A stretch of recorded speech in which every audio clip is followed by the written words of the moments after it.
Howard, my dad was T-boned by a utility vehicle and is in surgery now. What should I do? I'm sorry to hear about that. It's really great that you're getting him the medical care and treatment that he needs right now. These are three important things that I think you need to know. Injuries are unexpected and turn lives upside down. I'm Howard Ankin, and I'm here to help. If you or a loved one have been hurt at work or in a car, truck, or rideshare accident, call 312-6-million. Injury law made personal. That's Ankin Law.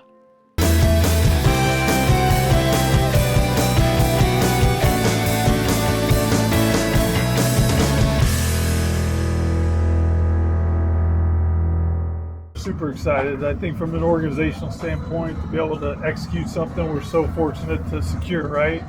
I think it's been a great process. And the most important thing, I feel really good about what the future of Major League Baseball is. The talent's real. We'll be able to pick who we feel is the best player. I think everybody's pretty certain who the candidates are. I think from an organizational standpoint, you look at our Major League team, what we've been able to do with these position players, the development of the hitting program has been real.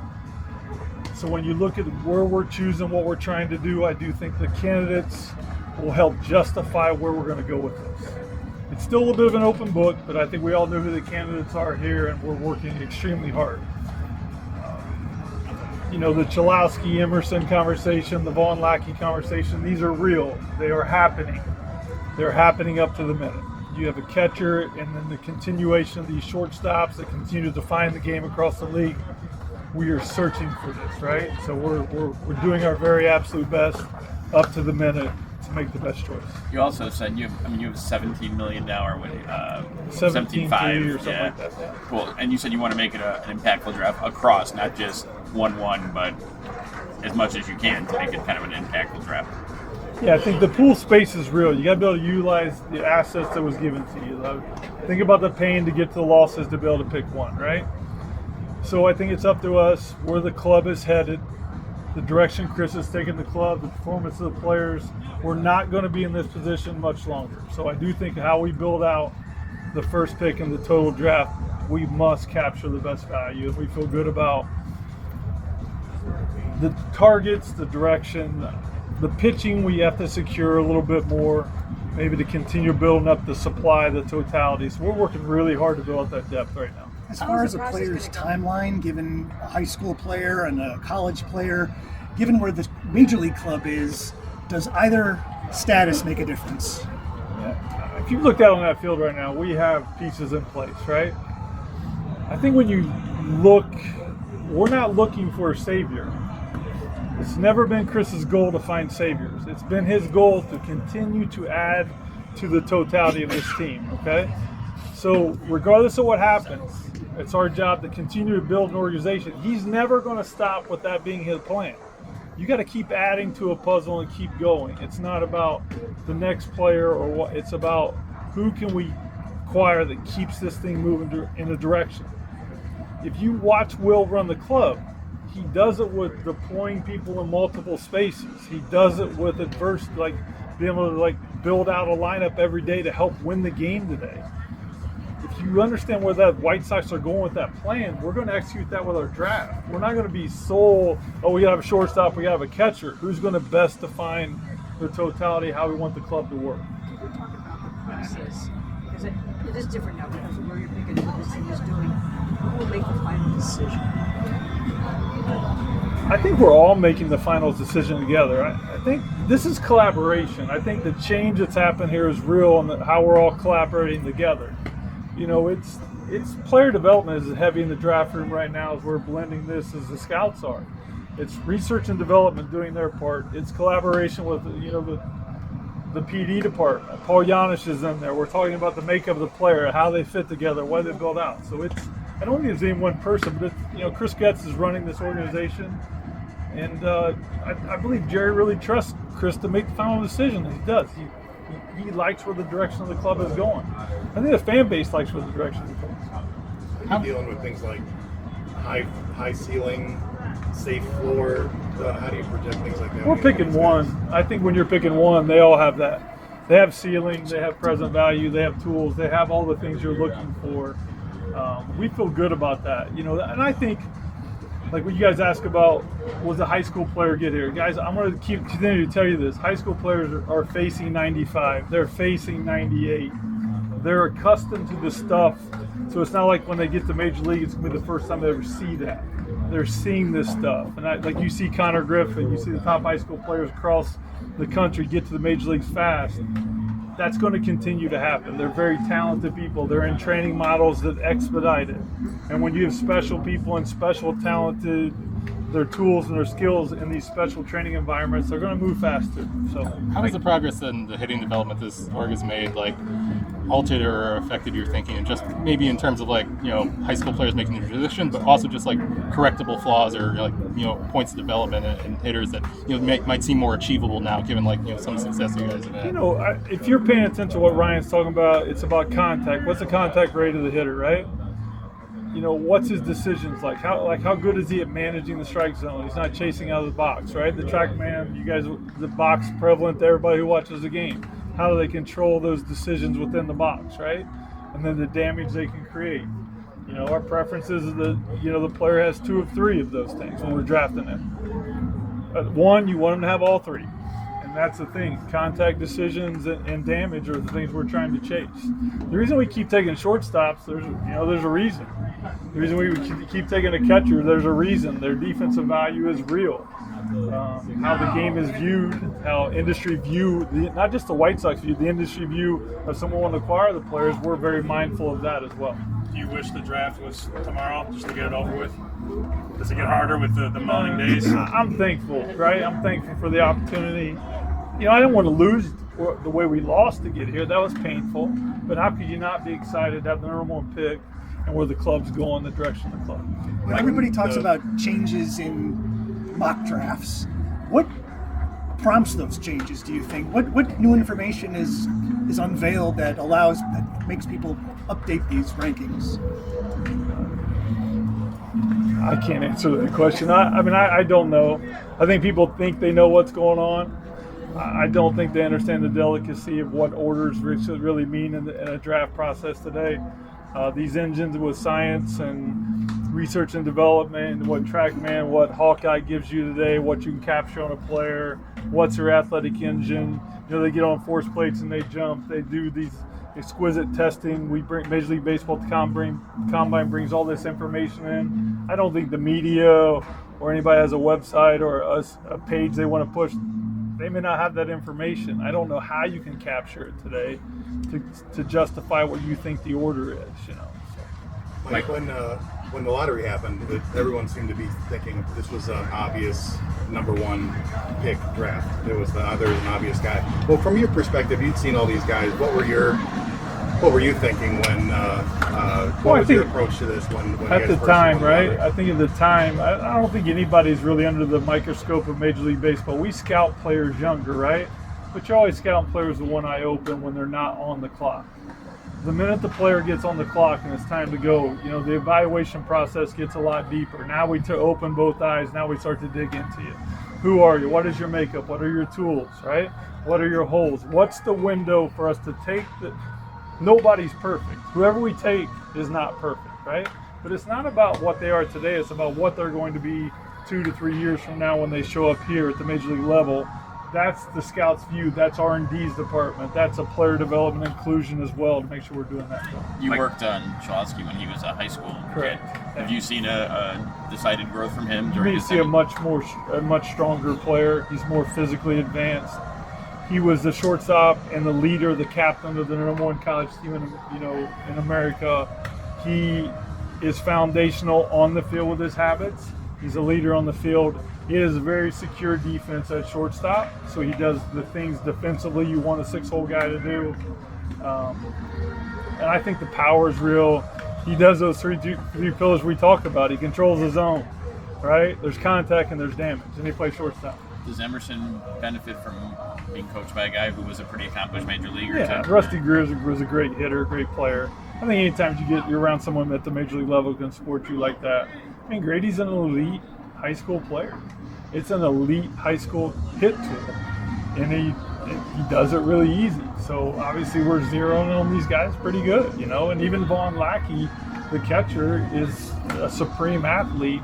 who really could define the catch position and be, foundational defensively. And he's real power, and there's a lot of traits to him that we're continuing to dig on. So. Especially with the college players, like how important is it for you to get wood-bat data on what they're doing? And are you able with private workouts or showcase circuit, like get a sample size you're comfortable with, or is it something that there's still like some level of projection with because of the different environment?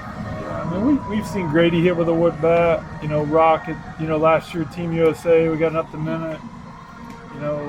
We had Vahn Lackey on campus for a workout here privately. We got a lot of data, Hawkeye information, all the science we could get on Vaughn to kind of justify who he is. So this was not, you got to be able to pull the lens back a little bit, right? So, I think we feel good about that. And, the bat tracking stuff's real. How fast does the bat move? Colson Montgomery has elite bat speed, guys. Doesn't need to tell you that. I think we'd be able to capture and compare that when we bring those players on campus. So. When you talk about maximizing draft pool beyond the first pick, you guys narrowed in on trying to get, maybe the highest upside guy at 41 versus trying to get 3 or 4 guys in those subsequent picks that utilize that extra money? I think we're doing everything. There's a high school pitcher we love. Does that make sense? I do think that he's special. Doesn't mean we take him. I mean, it doesn't. How much does he cost? And the cost factors will start to sneak up on you here in the next 48 hours. That's the tough part today is, the representation of the player. They start to get more solidified with their information. So they feel if the industry value is there, the cost can either go up or down. So those moments start to come together. So they'll start to solidify here in the next 24 to 48 hours. Mike, you talked about the impact that high schoolers are facing. You said 95, they're seeing it. Has there been any internal conversations about the emphasis on maybe this draft in particular going after younger players with the idea that a new CBA could close that avenue off potentially? I think you're mindful of CBA, but we never run a draft based off of what our major league team is doing, and we never run a draft based off what the CBA is doing. This team out there is a great team, and we're not picking because of what they're doing. This is a whole nother operation that we're trying to think of. And the CBA's, who knows how that's going to turn out. That's wrong lane, wrong person. So I think at least public side, like a lot of what they see of like the top candidates is like postseason play. Is that, given the higher pressure environment, is that something you pay a lot of attention to, or is there such a bigger sample of like observing them that's maybe a smaller than it seems to the public? Well, I think the goal is to win a championship here. So I think when you're getting championship opportunities to scout them, if that's what you're referring to. Yeah. Like with Roch, I was hoping he would get to the World Series. I want to see how he did it. Does that make sense? Then a huge upset, and he doesn't get out of the region. So you want those opportunities. We got a chance to watch Grady Emerson play in the state championship. Vahn Lackey gets upset in the regional on a supreme Georgia Tech team. I would have loved to watch them all play to the end and see how it turned out, right? We'll just take as many views as we can get to help justify that order. Maybe more of a later round question, but like how much has the landscape with like NIL offers and competing with that stabilized at all, or have they come more ways to handle it since they first emerged? I mean, I think Roch Cholowsky turned down a substantial amount of money to leave UCLA last year. If you don't think the players are being offered a lot of money to leave, it's real. And there's guys taking themselves out of the draft as we speak because they're just going to run with the NIL money for one more year. So, yes, on day 2, it's going to be a problem because there's enough budget at the big programs for them to match what you offer them. So if you want to take a guy in the 12th round and give him $200,000, the university is just going to offer him $200,000 to come back to school. The player then has a choice. Do I want to be a professional baseball player or a college baseball player? It's real. And it's difficult. I mean, it's not the best situation, but it is what it is. You mentioned that you guys don't run your draft based on what a CBA might look like going forward. Tough question. I guess you can't get in the mind of a high schooler at this point, but do you sense that from the other way there's concern about that high schoolers who might be facing a different landscape have to evaluate this draft differently? Well, I think the biggest challenge a high school player is facing, whether to sign or go to school now, is how old college baseball has gotten. Am I going to play as a freshman? How long am I going to have to wait? Where's my development at? What's if my goal is to be a major leaguer, when do I want to start? So I mean, I think those are all real clues we're all trying to follow. But it's on each individual to make that decision. So, as a scouting director, you never know how many times. Obviously, you hope to never really pick 1-1 again. But just how has this experience been? Like, how has it's it been been overwhelming. More it's stress like in a positive and negative way, right? When I talk about those three candidates, right? We all thought Roch was a favorite. Hey, Grady played great. He earned his way into the mix, right? So what are you supposed to do? Roch held serve. There was a lot of tension on Roch. He actually handled it really well. And that's one thing I told him in person. I think Roch, first off, handled this extremely well.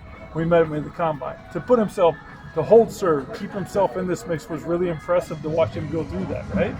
But no, I don't want to pick 1-1 again. I want to pass this on to someone else, and I want the White Sox to win a championship here real soon. Do you expect anyone else besides those three in the mix at 1-1? No, I think those are the candidates, and I think we're moving in that direction. So. Are there any ongoing conversations around the possibility of acquiring a comp pick potentially to expand your pool a little bit?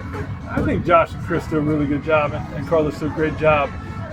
Continue to sort, through that information. So those things have been continued to discuss.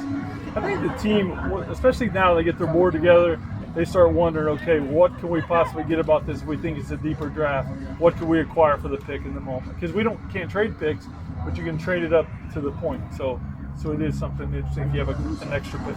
In the uniqueness of a 1-1, year to year where you have three really potentially great players to pick from, but with what's going on at the big league level through the system, what will be the defining characteristic that makes the pick? Is it going to be talent or what you have going on here, or is it strictly going to be about the player and what you guys have evaluated? I mean, that's one thing I give Chris a lot of credit.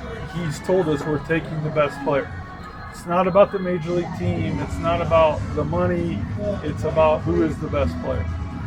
Don't. It's a little bit out of our hands if the agencies or the representation of a player asks for a record bonus that we're not comfortable with. That would be the only indication that may make us pivot a little bit of what the actual costs were in your pool. But we've been focused on the best player to support the major league team.